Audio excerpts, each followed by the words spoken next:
Hey everybody, welcome to another deep dive with us. Today we're tackling one of those phrases from the Bible that can sound a bit, well, puzzling at first.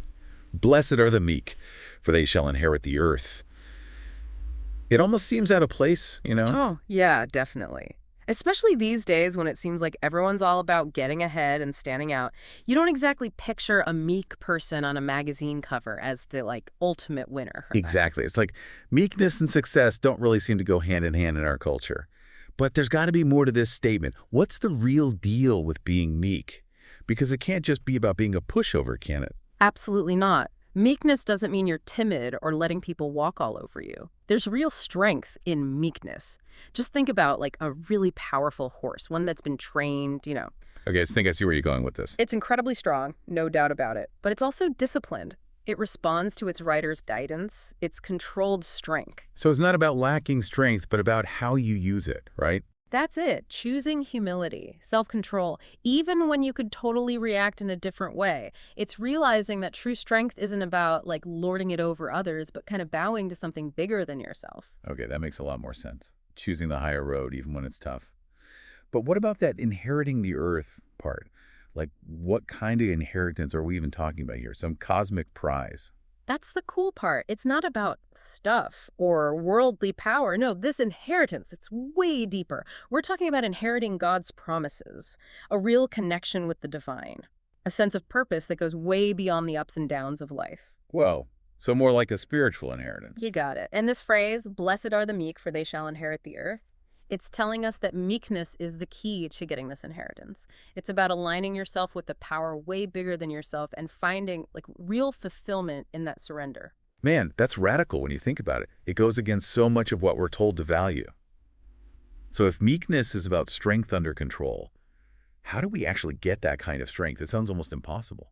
It's a journey for sure, but worth it, believe me, and one of the first steps. Recognizing where our strength comes from, not from puffing ourselves up or trying to prove something.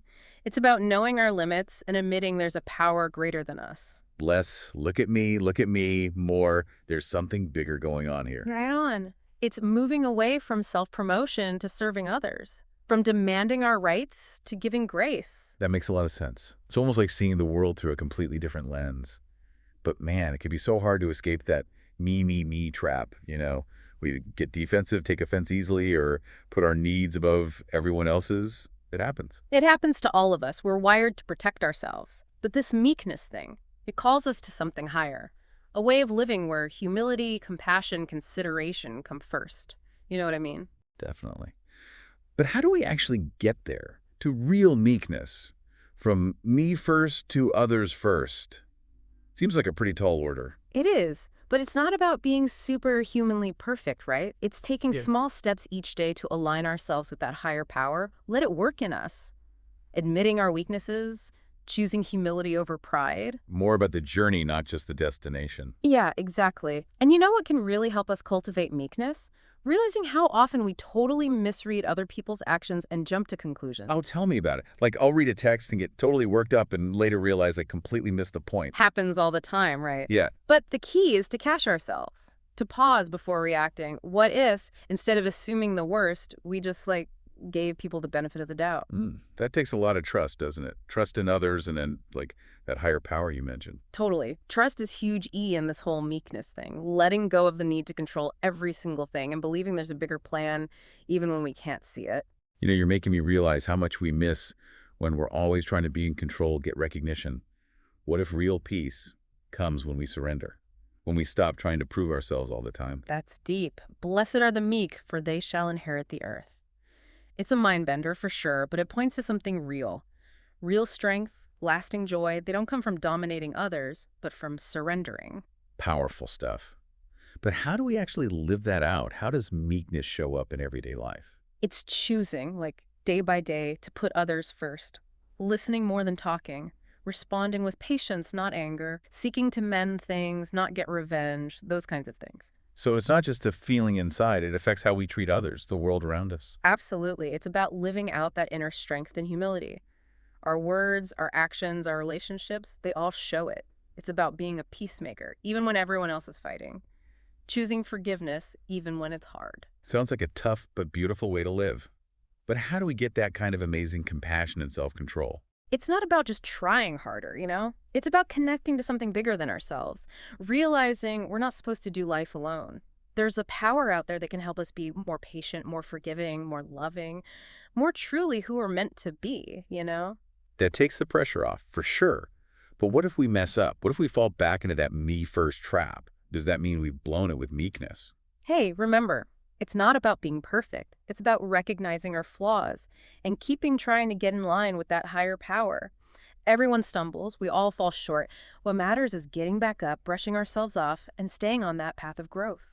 So a journey, not a finish line. Bingo! It's a lifelong adventure of learning, growing, becoming more like the best version of ourselves. And that's what makes it exciting, you know? As we work on this meekness thing, we start to tap into a well of peace and fulfillment that the world can't give us. It's like we find this inner strength we didn't know we had. And wisdom, a kind of joy that doesn't depend on what's happening around us. I like that. It reminds me of how much energy we waste trying to control stuff we have absolutely no control over. Maybe real freedom is about letting go, trusting that higher power that things are going to work out. Right. That's the funny thing about meekness. It's kind of backwards. Surrendering is what sets us free. Letting go of that need to prove ourselves, that's how we find our true worth. So less striving, more trusting. You got it. It's about shifting our focus, you know, from what we achieve to just accepting, from relying on ourselves to depending on something bigger. And that's where that phrase, blessed are the meek, for they shall inherit the earth, takes on this whole new meaning. It's not about conquering the world, it's about inheriting this peace, this sense of belonging that nobody can take away. Wow, that's a powerful image. Makes me think about times I've felt really at peace, you know, usually when I stop trying so hard and say, be present, connected to something bigger. Exactly. That's when we get a taste of that inheritance. Those moments when we feel that real freedom that comes from surrender.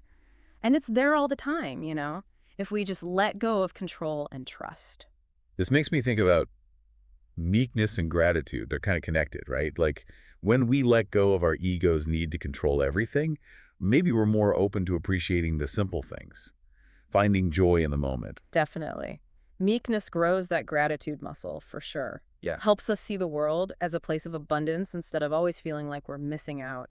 We start to see the good stuff around us instead of what we don't have, and that change in thinking can make a world of difference. So meekness isn't just being humble, gentle. It's also about being thankful for what we've got. Exactly. Knowing that everything is a gift, you know, not something we deserve. That humbles us, opens our hearts to see how beautiful and amazing life really is. It's like they say, the more you appreciate, the more you'll have to appreciate. So true. Gratitude is powerful. It shifts our focus from what's missing to what we have, and that opens the door to experiencing even more good stuff. You know, this makes me wonder if meekness is actually a key to being happier, more fulfilled. Think about it. People who are always striving, comparing themselves, competing, they never seem truly satisfied. But those who are content with what is, those who appreciate the simple things, they seem to have this deep joy. That's a great observation, and it gets right to the heart of what meekness is all about. It's knowing that real happiness isn't about achievements or possessions. It's about that inner peace, that contentment, that gratitude. So it's not about what we get, it's about how we see things. You got it. It's moving our focus from the outside to the inside, from material stuff to spiritual richness.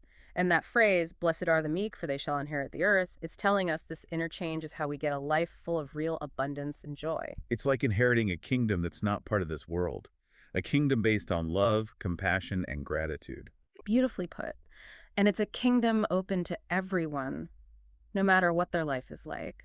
We just got to humble ourselves and take that path of meekness. It's a radical idea Yeah. in a world that's always telling us to want more, climb higher, never be satisfied. Yeah, it's a totally different message.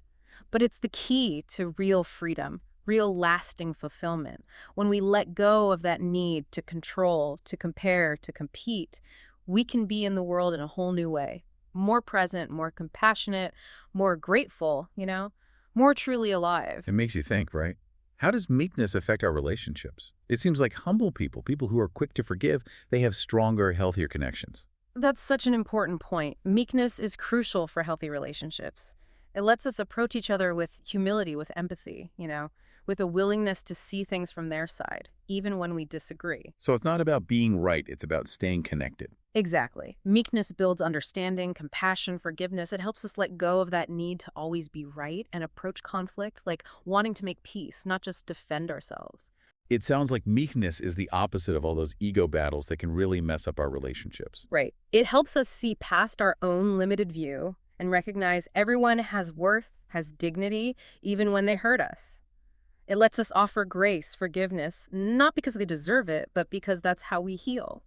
Man, it makes you think about how much pain and suffering comes from pride, from ego, from not forgiving. What if meekness is the key to more peace, more harmony in our relationships and in the world? I love that. It speaks to how powerful meekness really is. It's not just about being personally good. It's about creating a fairer, more compassionate, more loving world. So meekness is not just a personal thing. It's about society, too. Absolutely. It's about recognizing that we're all connected and working for the good of everyone.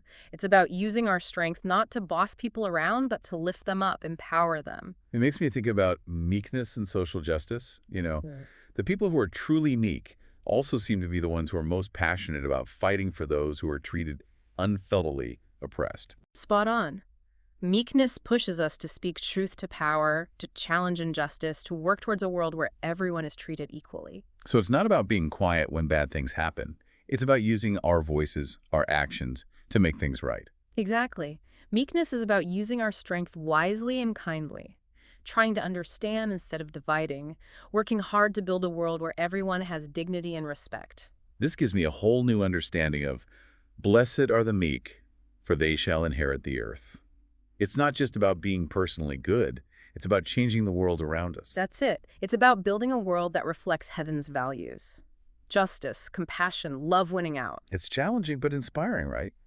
How do we start living that out every day? What does meekness look like in action? It looks like choosing kindness over judging, forgiveness instead of holding grudges, understanding instead of dividing. It's about standing up for what's right, even when it's hard, and speaking up for those who can't speak for themselves. It sounds like meekness is a call to action, to be change makers in a world that desperately needs it. It is. It's a call to live differently, to love more fiercely, to work tirelessly for a more just and compassionate world. It makes me think we actually have a lot of power to make a difference. It's easy to feel overwhelmed by all the bad stuff happening, but what if every act of meekness, every time we choose grace and forgiveness, is actually a step towards a better future? That's beautiful and so true. It's like planting seeds of love and hope. We might not always see what grows from them, but those seeds have the power to blossom in amazing ways, changing our world one heart at a time. So even small acts of meekness can really matter. Absolutely. It's like we're all adding our own little piece to the puzzle. It's about progress, not perfection.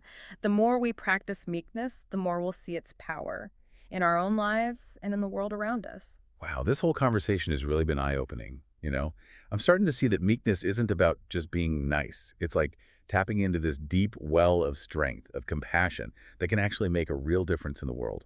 That's it. It's about aligning ourselves with that power, the one that's bigger than us, and letting it work through us. Letting go of that ego-driven need to control everything, embracing a way of being that comes from humility, gratitude, love. And blessed are the meek, for they shall inherit the earth. It takes on a whole new meaning when you see it that way, Yeah. right? It's not about conquering the world. It's about receiving this incredible sense of peace, of purpose, of belonging that can never be taken away. Beautifully said. It's about recognizing that true strength isn't in lording it over others, but in serving something greater than ourselves. Finding our place in this grand tapestry of life and using our unique gifts to contribute to the world. What's really hitting me is that meekness isn't passive. It's an active force for good. It's about speaking truth to power, challenging injustice, and working towards a more equitable world, being peacemakers, bridge builders, agents of healing in a world that feels so fractured and divided. You're absolutely right. Meekness isn't about staying silent when things are wrong. It's about using our voices, our actions, to create positive change. Wielding our strength with wisdom and compassion. Seeking understanding instead of division. Working tirelessly to build a world where everyone is treated with dignity and respect. This conversation has been so rich, so challenging. I'm walking away with a totally new understanding of what it means to be meek. How this quality that seems weak can actually be a source of incredible strength. How it can transform our personal lives and the world around us. That's fantastic to hear. And remember, it's not a finish line we cross, it's a journey. We're all works in progress, always learning, always growing. The key is to stay open to that transforming power. Keep leaning into that source of strength and wisdom that's always there for us. So for everyone listening, what are some practical things we can do to start cultivating more meekness in our own lives? We'll start small. Practice kindness and compassion each day. Really listen when others are talking. Try to forgive easily. And when conflict comes up, approach it with understanding, not defensiveness. Look for ways to serve others. Use your talents to make a positive difference. Speak up for those who are marginalized, those who are oppressed. And remember, it's okay to mess up along the way. We're all human. We're going to make mistakes. The Yeah. important thing is to be kind to ourselves and keep moving forward on that journey of growth and transformation. Exactly. It's all about progress, not perfection. The more we practice meekness, the more we'll experience its power in our lives and in the world around us. Well said. To everyone listening, keep reflecting on this idea of meekness. Ask yourself, how can I be a force for peace, for healing, for justice? How can I use my unique gifts to make a positive impact? How can I live in a way that reflects the heart of compassion and love that's at the center of true meekness? Those are great questions to think about. And remember, you don't have to figure it all out alone. There's a power greater than us, always ready to guide us, strengthen us, and empower us to live lives filled with purpose and meaning. Thank you so much for joining us on this deep dive into the profound and often misunderstood concept of meekness. We hope it's challenged you, inspired you, and left you feeling hopeful and full of possibility. It's been a pleasure exploring this with you. And remember, blessed are the meek, for they shall inherit the earth. May that truth guide us all as we strive to live lives of purpose, meaning, and transformative love.